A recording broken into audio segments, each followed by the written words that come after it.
to Conor, which sent the social media world into a total frenzy. He's clever, he's intelligent, but he's 35 now.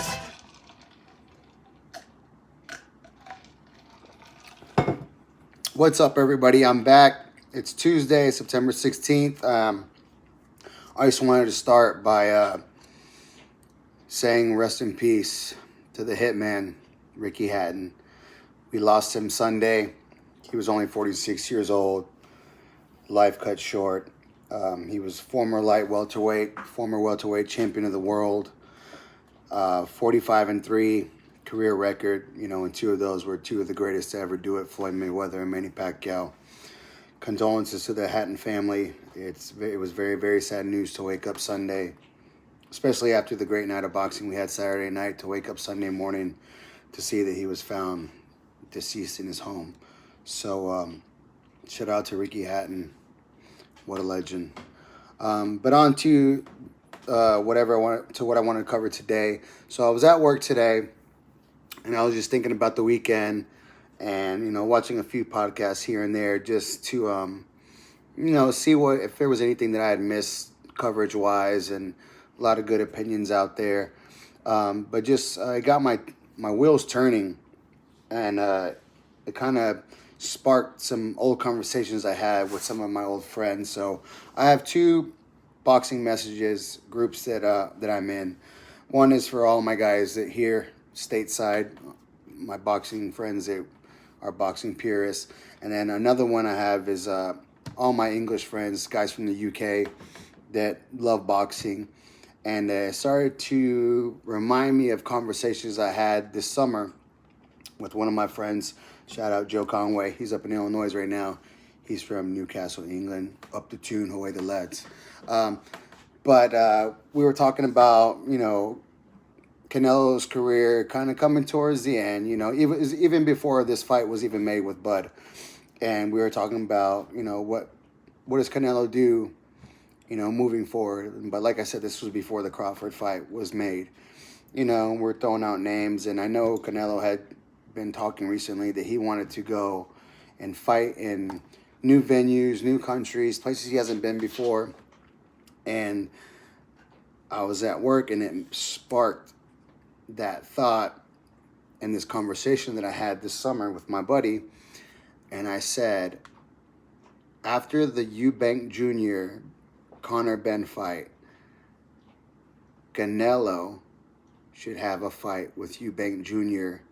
in England, whether it's at Wembley or Tottenham Hotspur Stadium. Either one I think would be incredible. Absolutely incredible. And now, the way things worked out after this weekend, this is the first time in 7 to 8 years that Canelo's never held a world title.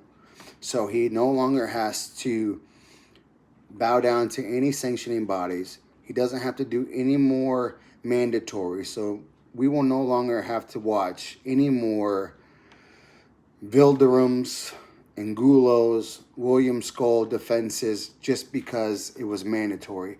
He is free from all of that. And I think with his last two fights that he has with Turki Al-Sheikh and Riyadh Season, that he should be able to move freely and make some big fights. And I really think, you can call me crazy, I think Canelo Alvarez and Eubank Jr. would be an amazing event. I don't know how the fight would go skill-wise, because say what you want about this weekend, Canelo looked really good. He looked the best, in the best shape I've seen him in years. And he didn't fight a bad fight. It's just Bud was way better and proved it and showed that he was way better. And I know there's a lot of people that are commenting, and of course, Bud fans, and they have every right to be. A lot of people didn't give Bud a chance. I was one of those. So they're just, doing their victory lap, and well-deserved. They deserve to have that, because I know for sure if it was the other way around and Canelo had won, you'd never hear the end of it. The Mexican people would be going crazy, and they'd be taking the biggest victory lap of all time, and they'd be, whatever. We told you so. He's too small. But Bud fans, it's a well-deserved victory lap. You guys deserve it. It's very well earned. But um, but with that being said, a lot of people are diminishing Canelo's performance and calling him trash and all this. But I think if you diminish what Canelo is, it takes away from Bud's performance. And I don't want that to be taken away from him because he fought an in shape, motivated, hungry Canelo, undisputed champion. And if you say that he's trash and you try to diminish what he did, it takes away from what Bud did. And I would not want to do that at all. Bud deserved that win. He was the better one that night. And he took that mantle, the crown, the throne that Canelo was sitting on. Bud Crawford took that shit by force. Nobody gave it to him. Canelo didn't bow down. He didn't throw the fight. I've been seeing shit all over the internet that Canelo threw the fight. He got paid to lose. That's absolute bullshit. He fought a good fight. Bud Crawford took that throne by force, and he deserves that. So I don't want to diminish what Canelo is or Canelo what he showed Saturday, because then that diminishes Bud Crawford's performance, and he deserves to have get all the credit, and nothing should be taken away from that. But with that being said, Canelo did look in good shape. He looked hungry. He looked motivated. I think him and Eubank Jr. at Wembley would be an amazing event. Amazing event, especially for the English people. The English boxing fans are some of the best, most knowledgeable boxing fans in the world. And for them to be able to get Canelo on their home soil would be an absolute amazing event. The English boxing promoters do the stadium shows better than anyone, with the exception of maybe this weekend. The production in Allegiant Stadium was absolutely amazing. But outside of that, the English fans are known for the stadium shows, and they sell out every time. Every time AJ fights, every time Fury would fight. Back in the day with James Bruno or Frank Bruno, huge fights. Eubank, Nigel Benn back in the day. I mean, English boxing has a great, great history. And I think if they were to land that fight, Eubank Jr. versus Canelo Alvarez at Wembley, or like I said, Tottenham Hotspur Stadium, that would be absolutely incredible, And that would be a fight where I would definitely make the trip across the Atlantic and be there and just, witness that firsthand and be in that atmosphere. I mean, it's no secret that the English fans, the UK fans are some of the best combat sport fans wherever you go. Even when the UFC travels to England, when they go to either Manchester or London, it's absolutely incredible, and they travel well. Even when they come here, even when Conor was on top of the world, the Irish fans travel just as well as any other fans in the world. So I think that would be an absolutely awesome event for them to have. I would definitely do whatever I could to be there if that fight gets made. So if it happens, you heard it from me first, right? Okay, so I'm not crazy.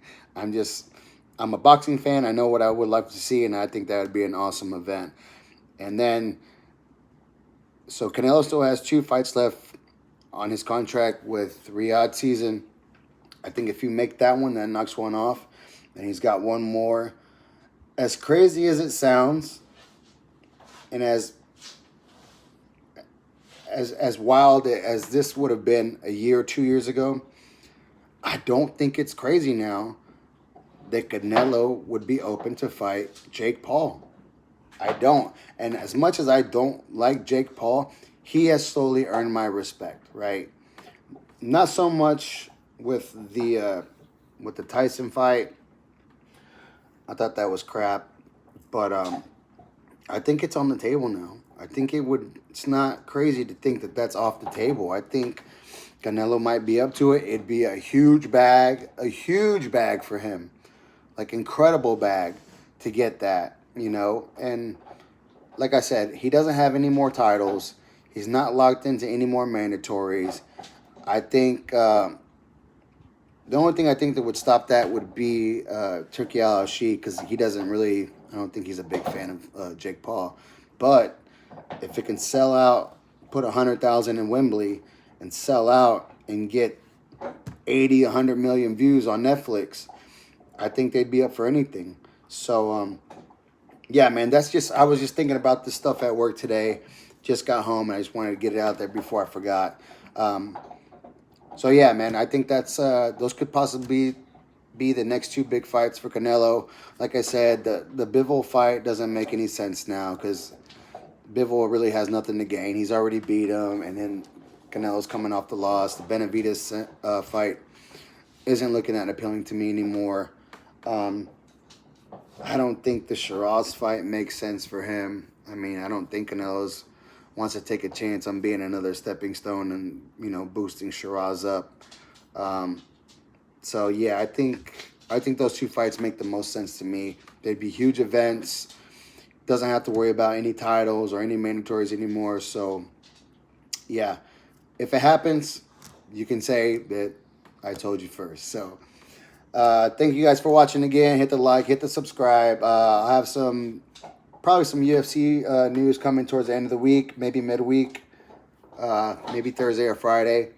But yeah, see you guys on the next one. Peace.